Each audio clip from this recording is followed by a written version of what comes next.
Bill Left with you on WGN. Oh, this is fun. This is fun. Eric Keyes is my guest. Eric is a contestant on the History Channel's Top Shot, where marksmen compete for, there's a lot of money, everybody, $100,000. Eric, that's not bad. Not bad at all. $100,000, that's got to be a couple of weeks. You're a police officer. That's a couple of weeks' work right there, isn't it? Oh, you're right. Can I ask you, by the way, it's Eric Keyes. Eric, you have one of the coolest middle names ever, or nicknames probably. I'm guessing it's more of a nickname than a middle name. It's Iggy. Where did that nickname come from? Well, Iggy actually originated from my middle name. My middle name is Ignatius, like St. Ignatius. Sure. So people call me Iggy for short. See, but if I hear that name, Iggy Keyes, that sounds like a character in a movie or a TV show, but you're a real guy. That's right. I love that. All right, tell me about your involvement with Top Shot. How did you find them? How did they find you? And more importantly, what are you going to do when you win the $100,000? When I win it, I'll tell you. Well, actually, what happened was my son actually lives in California, and he was doing a project for his school where he is into videography. Mm-hmm. So he came home. He's originally from Chicago also. And he said, hey, Dad, I want to tape you, doing some police stuff. Mm-hmm. Basically, my background is I've been a cop for about 17 years, narcotic detective, homicide detective, SWAT officer. I've kind of delved into a little bit of everything. Mm-hmm. And, I was going to, put it to the fire and show him some of the things I did. So I basically brought his camera and set it up, and we did shooting scenarios. Well, I actually shot the scenarios, and he shot them with his video camera. And we made like a little short segment tape, and we put it on YouTube. And once it got on YouTube, it circulated, and it reached California. So the next thing I know, I'm getting a call from the Pilgrim Films, which is the people who actually, promote the Top Shot, and then it's taken from history from there. And they called me and asked me would I like to be on the show.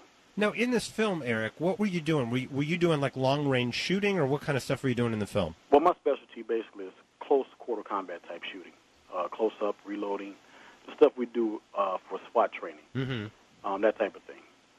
Basically drills on paper targets, shooting and moving, that type of shooting. Now, I always see, like in movies and television shows, whenever they're doing a thing with a cop at a shooting range, there's always like a star that's on like a reel, and they move it farther and farther away, and someone takes a shot at it. Like, if you were to do that, if you were to take a bunch of shots at a star or something like that, would you hit all of them?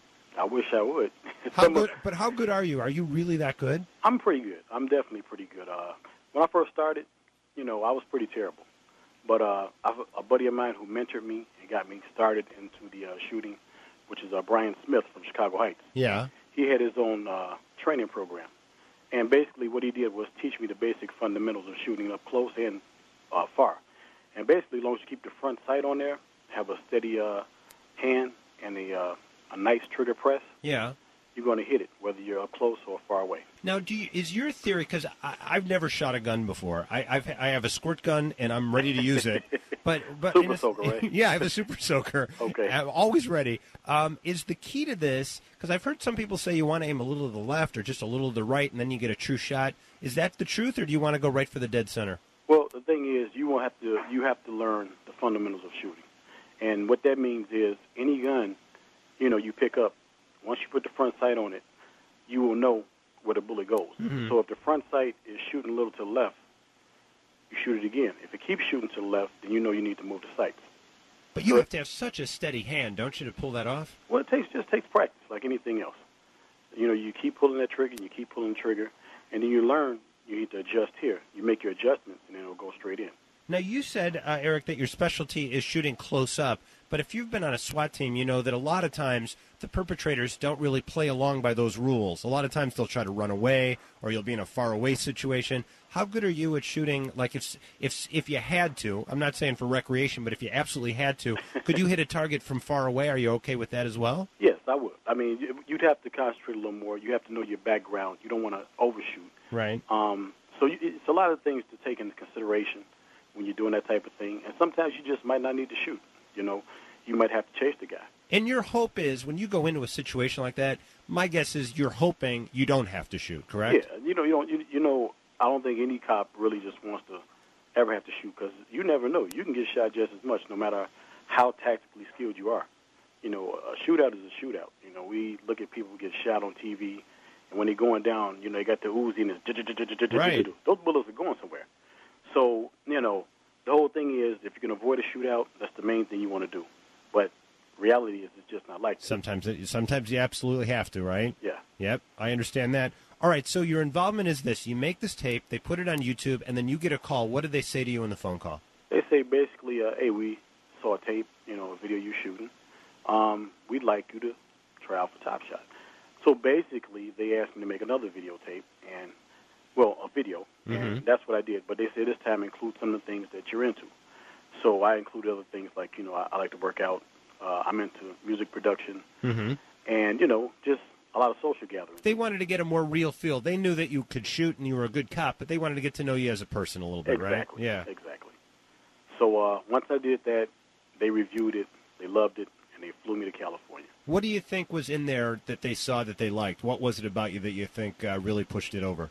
I think as far as the shooting, my commitment to the shooting, the way I shot, you know, accurately, quickly, the way I got along with people, and just my versatility, you know, to take it from singing or, you know, hip-hop or whatever, and take it to shooting, you know.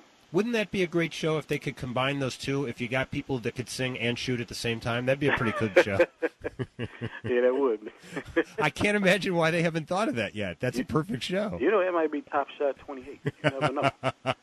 All right, so are most of the contestants that you're up against on the show, on Top Shot, are most of them cops or some of them cops, or what's the breakdown on the other contestants? Well, you know what? Top Shot's contestants, they come from all walks of life. You have people with no experience in shooting. They might be good at one thing. And you might have people that military background, police background like myself, self-taught shooters, farmers. So, you know, each season to season, is something about that individual character that Top Shot likes. It definitely has to do with some type of shooting or some type of weapon specialty. But if they pick you, you know, they expect you to get out there and perform. And are you scored for different types of shooting at different ranges, or how does the scoring break down? Well, for a Top Shot, I really can't get into it, you know, because for future seasons, we don't want to let somebody know who's trying to get out there, you know, what to do. Okay. But I can tell you this. The best advice I can give anybody is practice a little bit of everything. You know, like Bruce Lee, you know, he always held up some boxing gloves. But yeah. He knew Wing Chun, he knew Eskrima, he knew a little bit of everything. Yeah. So the thing is, you know, to know your own game, go out there, be mentally prepared, and make it do what it do. Are there judges, Eric? Is it like the singing shows? Like, is it like American Idol? Are you being judged while you shoot? Oh, you're being judged. I mean, it's patient, you know, and they're watching you, and you know they're not going to put on nobody unless you're considered to be one of the best. So let's say you're in a situation where there's a bullseye and you shoot it and you think you got a perfect shot, you hit it dead center, and then one of the judges goes, "You know what, Eric, it was a good shot, but it was a little pitchy, dog." Is that a possibility? Wait till you see the show. Wait until you see the show. I'll wait till you see the show. You will see this season. I can definitely guarantee you this. When you watch this season, you will be saying to yourself, "Wow, really? that was so close that, you know, who's going to win?" But that's what when you're doing a competition show like that, that's what you want. You want it to be down to the last second, don't you? Well, yeah, you want that challenge. You know, you want that challenge, and it's not going to do nothing but push you a little more to be the best. You know, this was like the ultimate as far as anything. You know, I do a lot of competition shooting, and, you know, at times, you know, we might shoot against each other. But, I mean, that's what we do every time. Sure. I'm shooting against you, you're shooting against me. We're doing competition. But to go on TV, and where they create scenarios that in your farthest dreams you wouldn't believe. You know, if anybody's watched Top Shot and seen the things they've brought, you know, you've seen horses, you've seen people go in on drop lines, you've seen explosions. Yeah. You're not going to get that back here in Chicago or Minnesota, or Alaska. Right. You know, you can't create that. You know, so it's part real competition with great movie effects to it. Now, I know from seeing a lot of movies, Eric, and I hope this advice I'm giving you is going to help you. Whenever there's a really cool explosion, if you're anywhere near it, what you need to do, and I only know this from seeing it in movies, you need to walk away from it and act like you don't care. Have you ever seen that in a movie? Right, you mean when they throw a grenade over their shoulder, like for 5 feet? Yeah. Even in the kill radius, and like Nobody gets nothing. Yeah.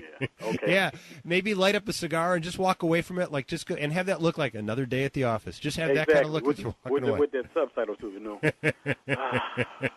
That's always effective. Yeah.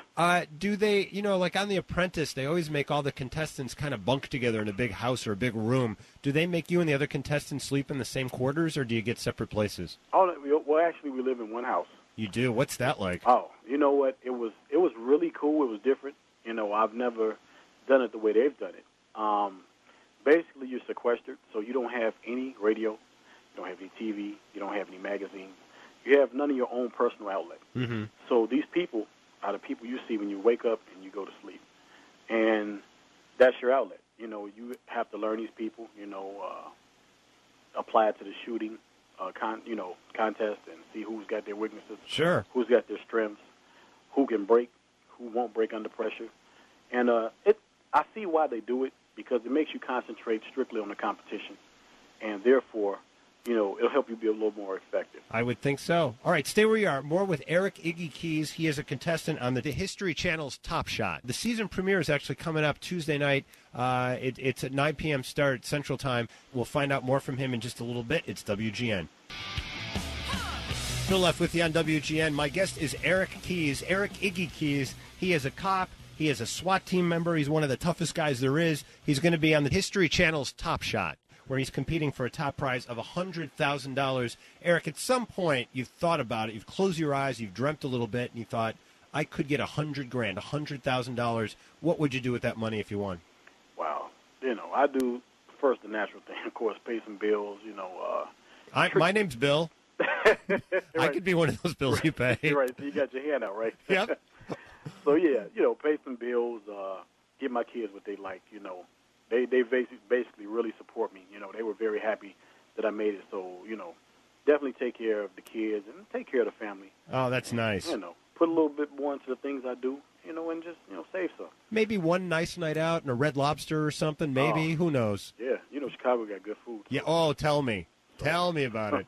Are any of the contestants, we were talking before how they put you in the same house with the other contestants, is it all guys, or are there some women involved also? No, we've got 2 women. There'll be 2 women on this show that are involved. It's going to start with a total of 18 of us. 18, really? Yeah. 18, and you just got to watch it. I want to tell you, but you better just... No, you're sworn to secrecy. You're not allowed to. Yeah, matter of fact, he's standing over me right now. No, I don't want that. I don't want trouble. Right. So, right off the bat, when you're kind of sizing up your opponents, I imagine a lot of people look at you and they go, oh, man, here's a SWAT team guy. This guy does this professionally. Who did you look at and say, I don't know about this guy or this girl. They are going to be tough to beat? You know what? I kind of treat competition like I might have to treat a situation on the street. You don't know. I don't put it past the smallest female to the biggest guy. Mm-hmm. Skill sets are, it starts in somebody's mind. The weapon or the gun you use is only an extension of your mind. So I don't know what their skills are. The whole thing is that I have to keep an open mind and not underestimate anybody. Yep. Go out there and do my thing. What's your weapon of choice, Eric? What are you best at? 1911 all day. Now, explain that to me. I don't speak a whole lot of guns, so okay. a 1911 that's an old gun. That's 100 years old already. Yeah, well, the 1911 is a gun that was made by Sam Colt, and it's very unique. It's a single-action pistol, and over the years, you have a lot of manufacturers that really redone it. You've got Kimber, Springfield, Para Ordnance, and a whole ton of them now. But it's redone because the gun is a great design. Some guns, great companies make them, mm-hmm. and they're bad designs, but some guns are great designs made by any company. So that's one of those guns that are made, it's just a good gun by design. So whoever makes it, as long as you feed it ball ammo, it's going to basically perform for you.